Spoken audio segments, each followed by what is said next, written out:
আজাদির মিছিল চলবে চলবে, প্রতিটি লাশের হিসাব নিব, প্রতিটি শহীদের হিসাব নিব।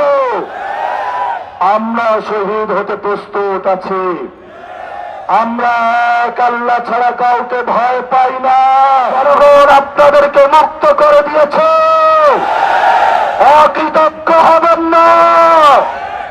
এই সন্ত্রাসের godfather, mastermind Tarique Rahman, আপনাকে হুঁশিয়ার করে দিতে চাচ্ছি। জিয়াউর রহমান গণতন্ত্রের পক্ষে ছিলেন, খালেদা জিয়া বাসার সামনে বালুর ট্রাক ছিল, এক সেকেন্ডের জন্য দাঁড়াইতে পারেন নাই।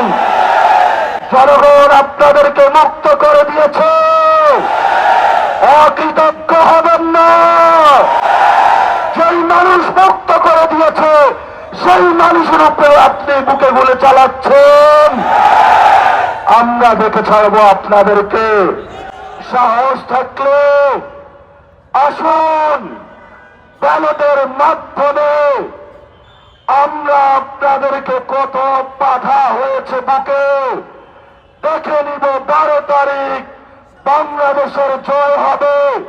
সন্ত্রাসকে না বলুন, টেন্ডারবাজকে না বলুন, দুর্নীতিকে না বলুন, দখলদারিত্বকে না বলুন। এই তারেক রহমান এবং তার পিছনে যে 300 গডফাদার আছে, যারা 300 আসনে রয়েছে, এদেরকে না বলুন।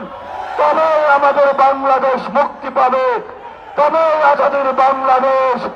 বাংলাদেশের লড়াই জারি রাখুন, ঐক্যবদ্ধ থাকুন, আজাদির মিছিল চালু করুন, পলাশির প্রান্তরে চলুন। আমরা চাই একটি নতুন বাংলাদেশ, যার মধ্য দিয়ে সবাই ঐক্যবদ্ধভাবে শহীদদের যে স্পিরিট রয়েছে সে অনুযায়ী আমরা বাংলাদেশকে গঠন করব।